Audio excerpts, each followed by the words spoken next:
नमस्कार। आज हम श्रीमद् भगवद गीता के एक बहुत ही महत्वपूर्ण मार्ग पर बात करने वाले हैं, कर्म योग। जी हाँ, कर्मयोग श्री कृष्ण ने से जीवन में सफलता और सच्ची शांति पाने का एक रास्ता बताया है। बिल्कुल।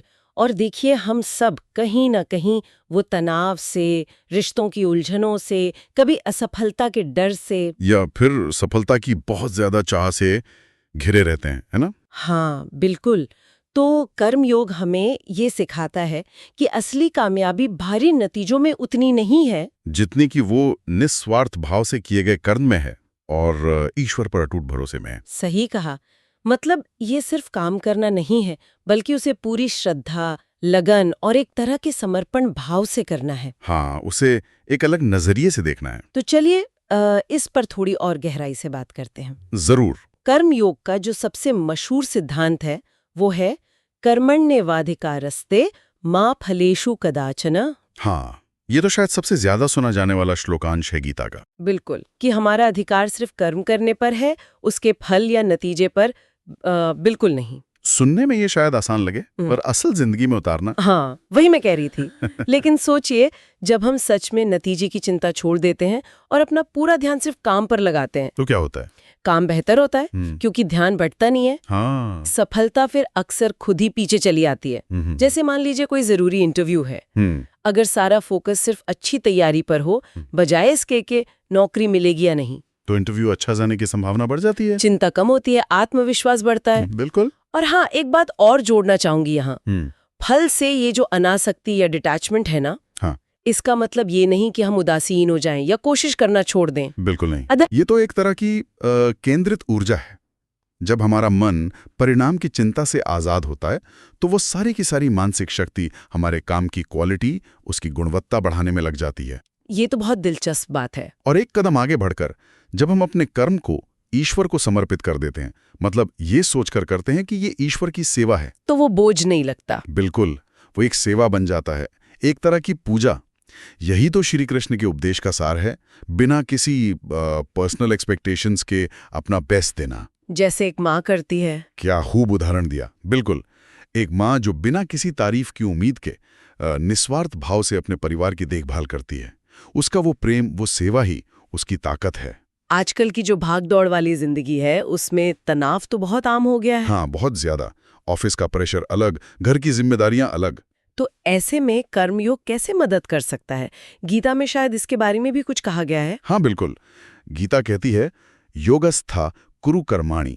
योगस्था कुरु कर्माणि, इसका क्या मतलब हुआ? इसका मतलब है योग में स्थित होकर कर्म करो, यानी एक तरह की मानसिक स्थिरता, एक समता बनाए रखते हुए अपना काम करो। सुख दुख, सफलता असफलता में मन को शांत रखो। अच्छा, मतलब मन को शांत रखकर काम करना। जैसे कोई बड़ा प्रोजेक्ट है, बहुत स्ट्रेस है, अगर उस काम को ये सोचकर करें कि मैं अपना सर्वश्रेष्ठ कर रहा हूं और परिणाम ईश्वर पर है, और साथ में थोड़ी सजगता, थोड़ा ध्यान रखें, तो तनाव कम हो सकता है। निश्चित रूप से न सिर्फ तनाव कम होता है, बल्कि काम करने की क्षमता, एफिशिएंसी भी बढ़ती है। मैंने देखा है लोगों को ऐसा करते हुए। ये बात तो सही है। जब चिंता का फोकस नतीजे से हटकर प्रोसेस पर आ जाता है, हाँ, तो मन अपने आप शांत होने लगता है। तो इस तरह देखें तो कर्मयोग तनाव मुक्ति का एक बहुत ही प्रैक्टिकल तरीका है। और ये हमें शायद असफलता को देखने का नजरिया भी बदलता है। बिल्कुल, बहुत जरूरी बात कही आपने। कर्मयोग हमें असफलता को स्वीकार करना सिखाता है। ये बताता है कि फेलियर कोई अंत नहीं है, बल्कि सीखने का एक मौका है। हाँ बिल्कुल, सीखने का और बेहतर होकर दोबारा प्रयास करने का अवसर है। गीता हमें याद दिलाती है, ना ही कश्चित क्षणमपि जातुत्तिष्ठित अकर्मकृत। इसका क्या अर्थ है? कि कोई भी इंसान एक पल के लिए भी बिना कर्म किए रह ही नहीं सकता। कर्म तो जीवन का हिस्सा है, वो तो चलेगा ही।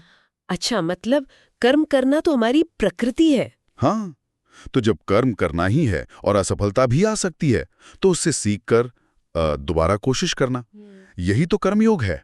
गिरकर उठना और फिर से पूरी निष्ठा से प्रयास करना। ये नजरिया तो बहुत शक्तिशाली है। और ये सिद्धांत सिर्फ कामकाज तक ही सीमित नहीं है ना? हाँ। मेरा मतलब रिश्तों पर भी तो लागू होता होगा। हाँ, बिल्कुल।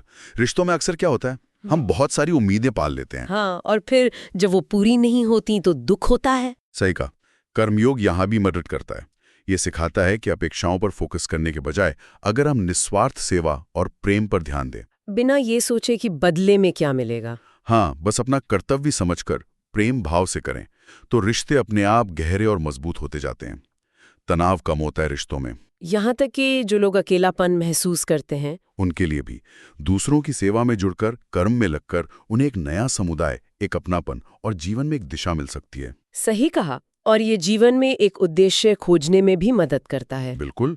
जब हम अपने हर काम को, चाहे वो हमें कितना भी छोटा या मामूली क्यों न लगे, एक बड़ी सेवा के हिस्से के रूप में देखते हैं, तो जीवन सार्थक लगने लगता है। हाँ, फिर सफलता का मतलब सिर्फ पैसा कमाना या मशहूर होना नहीं रह जाता। सच्ची सफलता उस संतुष्टि में है जो अपना कर्तव्य ठीक से निभाने से मिलती है। और शायद सबसे जरूरी बात जो कर्मयोग सिखाता है वो संतुलन है। आपने समता की बात की थी। हाँ, समत्वम योग उच्यते, यानी सुख और दुख में, सफलता और असफलता में, मान और अपमान में, हर स्थिति में एक समान भाव रखना, मन की स्थिरता बनाए रखना, यही योग है। ये सब सुनने में तो बहुत अच्छा लगता है, पर सवाल ये है कि इसे अपनी रोजमर्रा की जिंदगी में कैसे उतारें, शुरुआत कैसे करें?